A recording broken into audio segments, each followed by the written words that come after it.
Hi guys! Magandang gabi. Welcome back po dito sa Gandara SRO channel for showbiz update. Andito na naman nga po akong muli nagbabalik. Ang nagmamaganda ninyo katismosang Kim Pao, wala na pong iba. Ang lokaret na si Gandara upang maghatid sa inyo ng latest update and fresh happenings patungkol kina Kim Chiu and Paolo Avellino. And para nga sa gabing ito, ayan, ang tatalakayin nga natin at pag-uusapan ay ang new Kim Chiu, the 2.0 Kim Chiu. Ayan, na nakilala ngayon ng publiko. Yan. Kasi hindi po sila sanay na si Kim ay may ngipin na. Nagpapakita na po ng ngipin. And syempre tungkol po sa management na wala na pong magawa. Talagang pati po mga fans pumapalag na rin. Anyway, bago tayo mag-start, sa mga hindi pa po nakasubscribe sa ating channel, ayan, pakiclick lang na atin po subscribe button at notification bell na nandyan sa baba. Lalo na kung kayo ay isa po sa mga araw-araw na nag-aabang ng mga updates tungkol po sa Kim Pao. Mga ayudas, ganap, and gustong malaman ang mga event nila Kim and Paolo saan at kung kailan. Kapagkat nasa tamang channel na kayo, kaya para ma-notify, i-click nyo na at pakidamay ng notification bell natin. Basta mga balita no, na may kinalaman po kina Kim Chiu and Paolo Avellino, sagot na natin yan. And tonight, simulan po natin ang ating chikahan dito sa mga reaksyon, sentimiento ng mga kakimpaw natin, mga taga-subaybay hinggil sa mga nagdaan natin na update or previous updates hinggil din po sa Kim Pao. So, eto nga, first comment natin ay nagmula kay Ma'am Merlita Aria Rodriguez. So, shout out po sa inyo at magandang gabi. Thank you so much sa pagsubaybay araw-araw sa ating updates. So, ayon dito sa kanya, good PM Gandara. 'Di ba tama lang na ma-impluwensyahan ni Paolo si Kim na matuto ng lumaban sa mga bastos na bashers para maipagtanggol niya ang sarili niya. Marami kasing inggit kaya dapat lang na magmatapang ka na Kim. Hindi lahat ng Bisaya nagpapaapi. Matapang ang mga Bisaya kaya wag na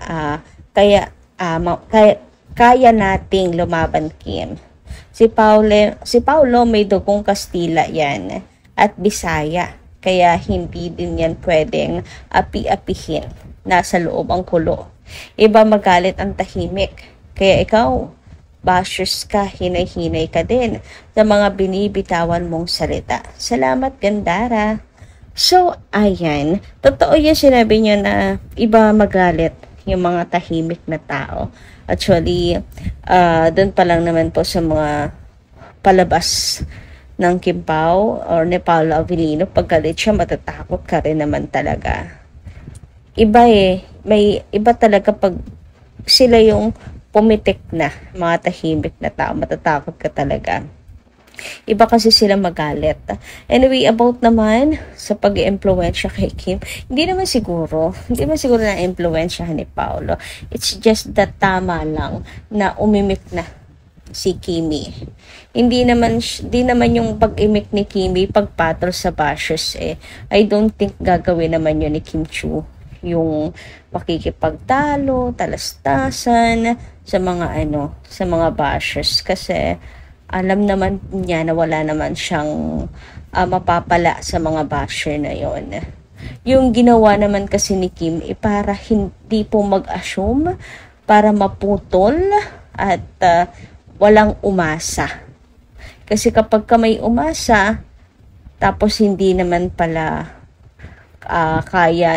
kayang panindigan, kagaya ni Kim, sila yung may pagkukulang. Si Kim pa rin naman yung sisisihin na bakit hinayaan, bakit sinakyan, kung ayaw pala, ganyan. So, maganda yung simula pa lang, nilinaw or klinaro na. O, diba ngayon, tahimik sila.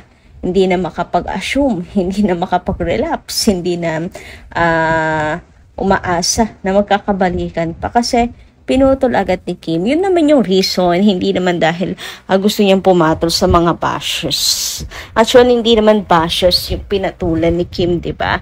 Mga fans niya na sinabihan nga niya na wag na umasa na magkakaroon ulit ng comeback, lalo na't magkakabalikan pa ang nais. So, yun lang, nais nating linawin. Matalino naman po si Kim, so alam niya at marunong siyang pumili ng kanyang laban. Samantala, dumako naman tayo sa komento po ni Ma'am Helenita Catalasan. Ma'am Helenita, magandang gabi sa inyo. Sabi niya, hello Gandara from Paris, France. Ang vitamins ni Idol Kimi ay si Paolo Avellino. Huy, grabe naman ngayon. God protect her in all her works. God gave her strong body. My Idol Kimi knows if she are in a good health and feeling better. If not, she will rest, but with the help of God, she can do it. Gandara, stop talking about the past. Let's just talk about the present. It's Kim Pao, who is our idol and civil married tigas na salita ko. And civil married na sila. Hindi maselan si Paolo Avellino sa pananamit. Hindi siya mayabang. God bless Gandara and God bless Kim Pao. Alam niyo, Ma'am Helenita, na naloka ako doon sa sinabi niyo ng vitamins ni Kim ay si Paolo. Uy, grabe naman nga yun. Kasi nga, diba, sobrang daming ginagawa ni Kim Chu mula Monday to Sunday. Talaga namang lagi siyang mayroon pong ganap. Tataka na yung mga fans na siya kumukuha ng energy, ano bang sekreto, ano bang vitamins ni Kimi, ano ba, para siyang lagi may energy drink. Pero si Paula Avellino lang pala yung vitamins niya. Naku, charata. Talagang magiging masigla yan. Anyway, Dumako naman nga po tayo dito sa komento ni Ma'am Annalyn Hiccup. Sabi niya, matalino po si Kimi. Kung ginamit po niya ang puso niya, siguro po nakasama na siyang boyfriend. Hindi po kasama ng puso at isip. Yeah, loyalty, Kim, sa mga karelasyon niya. Nasaan na? Ibinalik nila ng doble. Kaso ngayon, nahabol ni Kim yung alaga na gusto niyang maramdaman. Ipinakita yun ni Paolo of Cam. Ayun, mahal nga lang. Ano yung heart nga lang? Pinapakita ni Paolo. Sweet po si Paolo. Sweet po si Paolo. May nagsabi po niyan na ex niya kung sweet at mapagal, super daw po siya. Kaya sana bigyan po natin ng chance ang dalawa. Hindi po tayo nang huhusga. Deserve nila maging maligaya. Good evening, Gandara. Alam niyo, ma'am, medyo narito ako sa comment niyo ngayon, Ma'am Annalyn Hiccup. Antok na ba kayo? Charot. Anyway, ayan. Okay lang po yan, Ma'am Annalyn Hiccup. Gets ko naman yung nais yung iparating. Talagang si Paolo po ay super sweet at pinakita niya yung pagmamahal na hinahanap ni Kim Chu of Cam. So, kaya talagang doble yung ibinalik ni Kim na sakit sa mga ex. Hindi sinasadyang ibalik, pero yun yung nararamdaman. In short, karma. Yan na po yung nalalasap ng mga ex ngayon ni Kim Chu. Anyway, dumako naman tayo dito sa managers ni Kimi na tila ba wala na pong nagawa sa naging aksyon ni Kim Chu. Kasi diba usually yung mga manager na yan, laging ginagamit yung mga artista to save the image of this person, to save the reputation of this person. Pero not Kimi na this time. Hindi na po nila madidiktahan si Kim Chu. Sabi nga dito, maganda ngayon ang career ni Kim.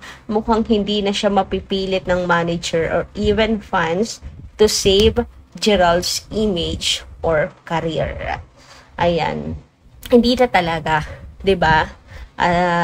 bakit pa si Kim yung gagamitin nila. Hindi na, kahit po sakyan ni Kim Chu, hindi na po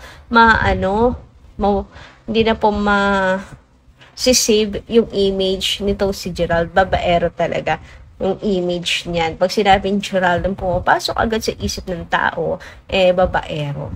Yun na yun. Hindi na po yun magbabago kailanman. Sabi pa dito, Kim Pao na bet ng tao ngayon. But even without love team, Kim can carry herself. So true, check na check po yan. Kaya nga, di ba, pag ano po niya sa linlang, wala naman siyang love team, pero nadala pa rin po niya yung sarili niya.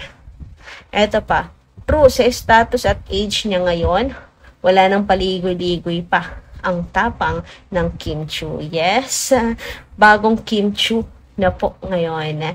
Hindi na po mauutusan at magagamit ng manager. Mas matapang na Kim na po ngayon talaga. And ito yung bago sa netizens. Kaya kung makapag-react sila nung magsalita si Kim, nagulat talaga sila. Anyway, ang kampo naman po or fans ni Kim Chu ay hindi rin naman po talaga palalagpasin ang bashing at pangyuyurak sa pagkatao ni Kim Chu na binabaliktad pa nga na para pag si Kim na yung may kasalanan ngayon sa halip na si Gerald. So, syempre, papalag po ang mga fans niyan ang kampo ni Kim. So, ito nga, how funny how other fandoms keep telling us to move on. Dear, we did move on, but we are not going to tiptoe around the topic if it comes up. Why would we? We can talk about it freely since there's nothing embarrassing about Kim's history. Check po kayo dyan. Talaga. Lalo na't wala pong embarrassing tungkol po kay Kim Chu na history. Kaya sila po ang mahiya-hiya, di ba? So, eto pa nga. Yun pala yung, yun din yung tweet. So, talagang wala pong papaapi na sa pamilyang ito.